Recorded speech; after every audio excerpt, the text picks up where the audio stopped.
Chapter 38.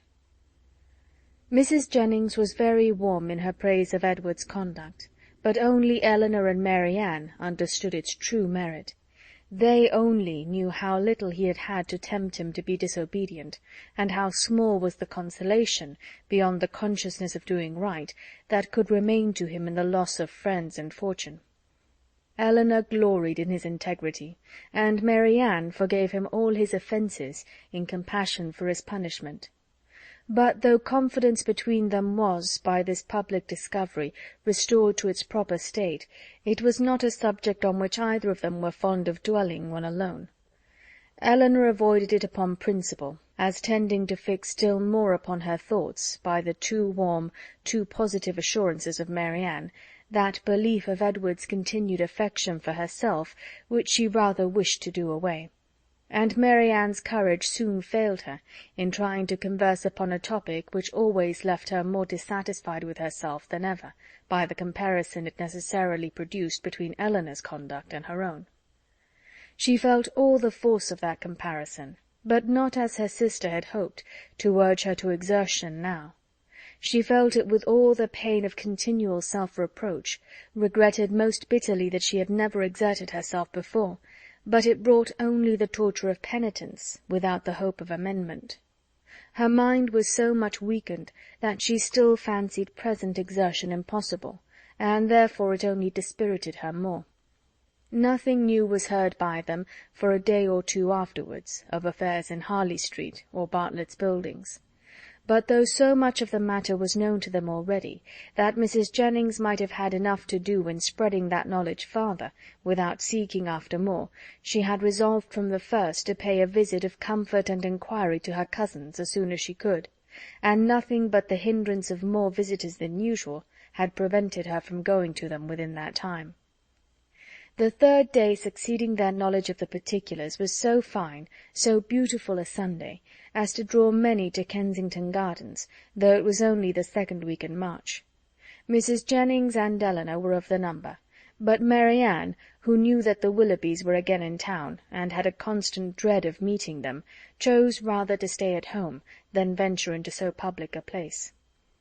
An intimate acquaintance of Mrs. Jennings joined them soon after they entered the gardens, and Eleanor was not sorry that by her continuing with them, and engaging all Mrs. Jennings' conversation, she was herself left to quiet reflection. She saw nothing of the Willoughbys, nothing of Edward, and for some time nothing of anybody who could by any chance, whether grave or gay, be interesting to her. But at last she found herself with some surprise accosted by Miss Steele, who, though looking rather shy, expressed great satisfaction in meeting them, and on receiving encouragement from the particular kindness of Mrs. Jennings, left her own party for a short time to join theirs. Mrs. Jennings immediately whispered to Eleanor, "Get it all out of her, my dear. She will tell you anything if you ask. You see I cannot leave Mrs. Clark." It was lucky, however, for Mrs. Jennings' curiosity, and Eleanor's too, that she would tell anything without being asked, for nothing would otherwise have been learnt. "I am so glad to meet you," said Miss Steele, taking her familiarly by the arm, "for I wanted to see you of all things in the world," and then lowering her voice, "I suppose Mrs. Jennings has heard all about it. Is she angry?" "Not at all, I believe, with you." "That is a good thing.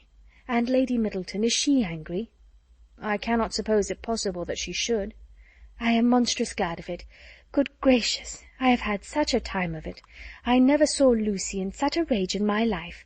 She vowed at first she would never trim me up a new bonnet, nor do anything else for me again, so long as she lived.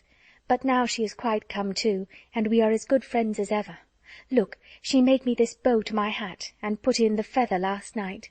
There now, you are going to laugh at me too. But why should I not wear pink ribbons? I do not care if it is the doctor's favourite colour. I am sure for my part I should never have known he did like it better than any other colour, if he had not happened to say so. My cousins have been so plaguing me, I declare sometimes I do not know which way to look before them." She had wandered away to a subject on which Eleanor had nothing to say, and therefore soon judged it expedient to find her way back again to the first. "Well, but Miss Dashwood," speaking triumphantly, "people may say what they choose about Mr. Ferrars declaring he would not have Lucy, for it is no such thing, I can tell you. And it is quite a shame for such ill-natured reports to be spread abroad. Whatever Lucy might think about it herself, you know, it was no business of other people to set it down for certain." "I never heard anything of the kind hinted at before, I assure you," said Elinor.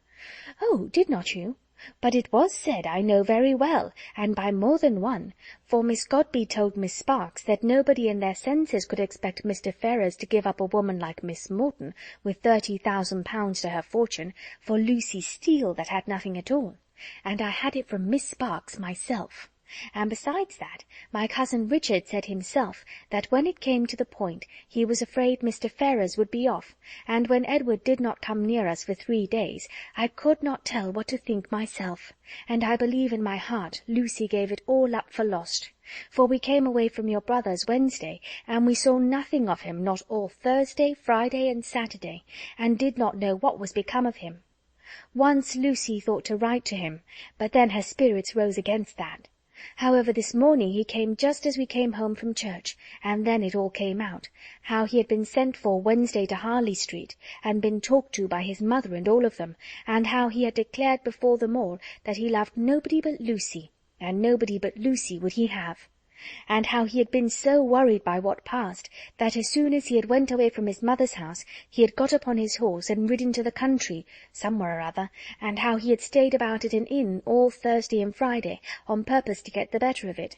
And after thinking it all over and over again, he said it seemed to him as if, now he had no fortune and no nothing at all, it would be quite unkind to keep her on to the engagement, because it must be for her loss, for he had nothing but £2,000, and no hope of anything else, and if he was to go into orders, as he had some thoughts, he could get nothing but a curacy, and how was they to live upon that?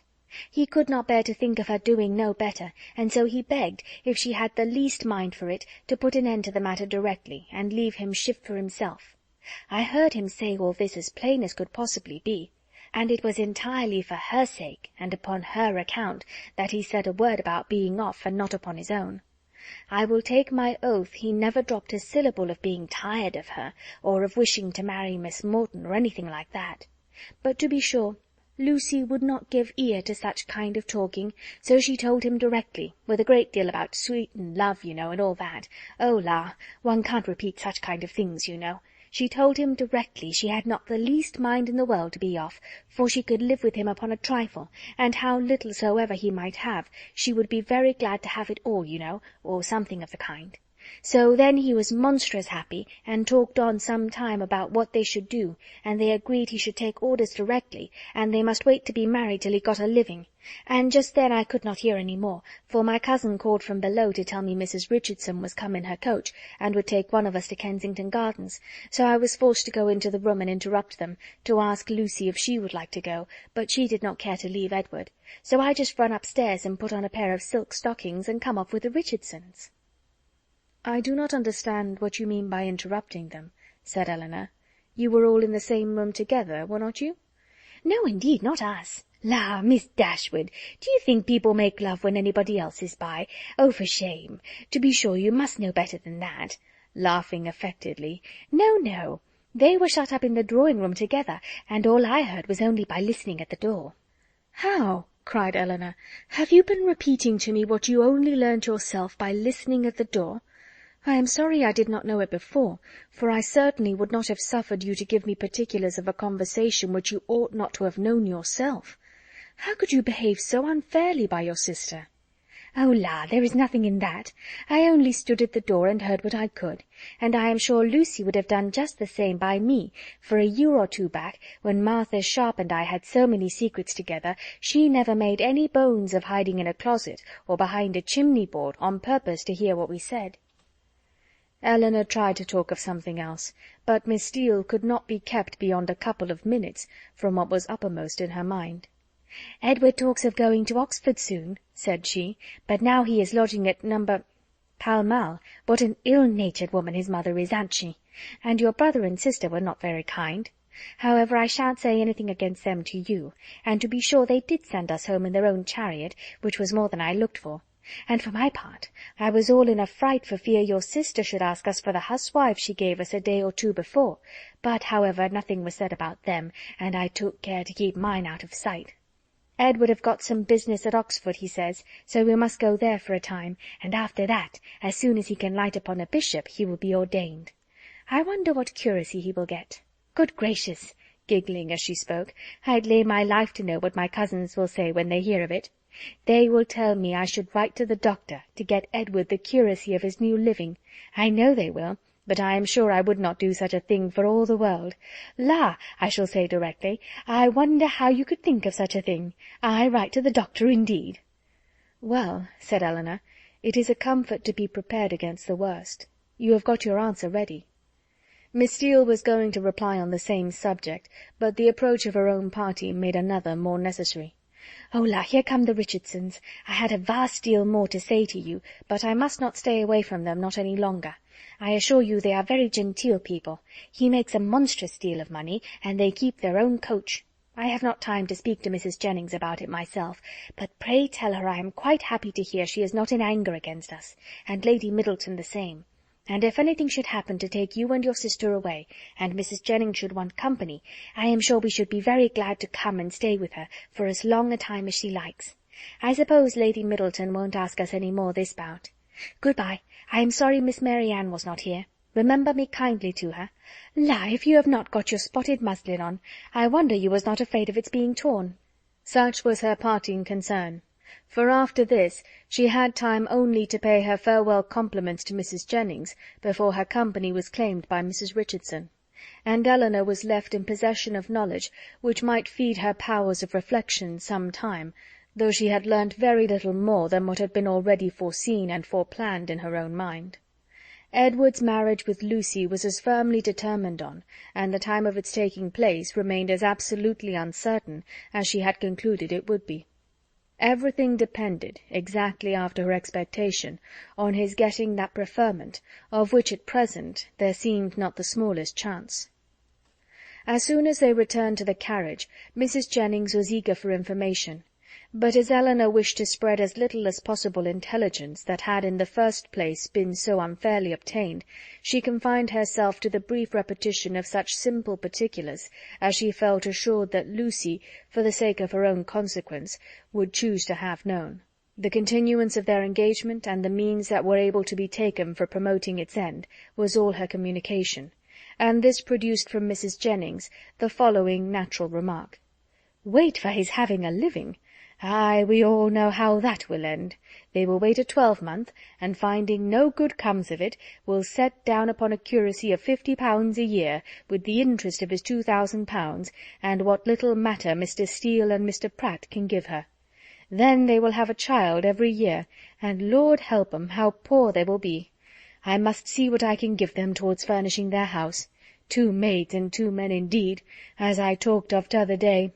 No, no, they must get a stout girl of all works. Betty's sister would never do for them now." The next morning brought Eleanor a letter by the 2-penny post from Lucy herself. It was as follows: "Bartlett's Building, March.